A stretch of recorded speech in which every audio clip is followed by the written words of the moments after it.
Hello, this is Joshua Nesbitt, and I'm interviewing classmate Mike Perez. Mike Perez. This is for my art and industry assignment.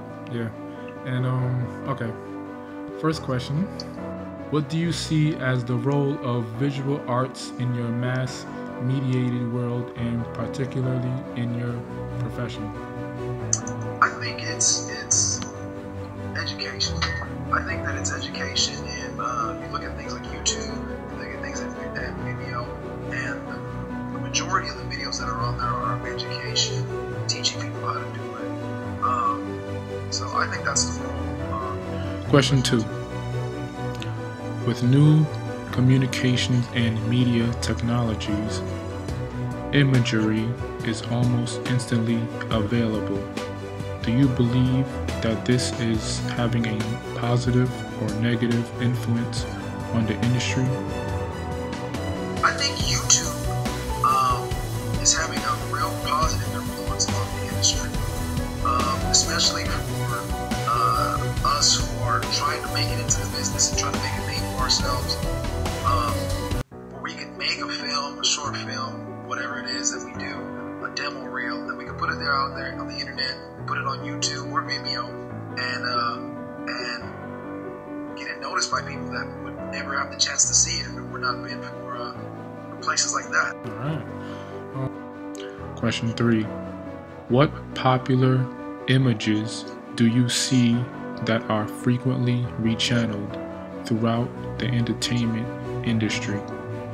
I would have to say, not so much images, but like feeling that they would inject into the images. So I would say like Christopher Nolan in the Batman trilogy, how he made those movies darker. Ever since then, a lot of the movies that are coming out are being made darker. For instance, Iron Man 3 has a darker feel to it. The Man of Steel, the new Superman movie, has a darker feel to it. I've heard rumors about the new Thor movie, Dark World, has a darker feel to it. So I see that that's a trend that has been catching on, and I think it's working, at least for the trailer, definitely, because you see the trailer and you think, wow, what's going to happen? I'm going to watch it. Even though you know the good guy wins in the end, it still creates anticipation in the viewer. So I think that's a trend that's going on right now. I definitely see that's a trend that's going on. It's good. Question 4. Are there particular images that this industry has popularized and or created?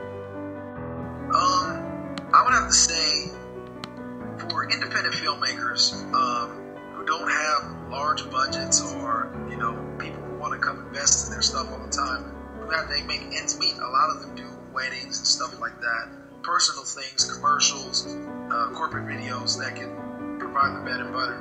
And one thing that I'm seeing that the film industry has provided for them, or for us, is the cinematic feel towards, like, say, wedding videos, commercials. A lot of those things are getting a lot more cinematic in the way they are presented. And a lot of that technology is a lot more affordable than it used to be with DSLRs and video cameras that are now trying to match the DSLR, a lot less cheaper than what they used to be.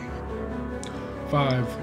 Who is one of your favorite visual artists, and or what is your favorite style or visual art?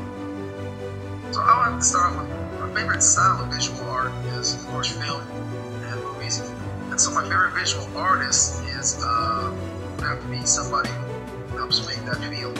And I think that though I have a lot of people I admire, I guess the most popular, one of my more favorites right now is Wally Edison, and he's basically the director of photography for Christopher Nolan, basically, because the movies, he did the 3 Batman movies and Inception, and they're all just grand. They're on a grand scale when it comes to the visuals.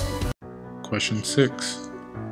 How has your knowledge of famous artworks influenced your creative process? I think it was Picasso that said, "Good artists borrow, great artists steal."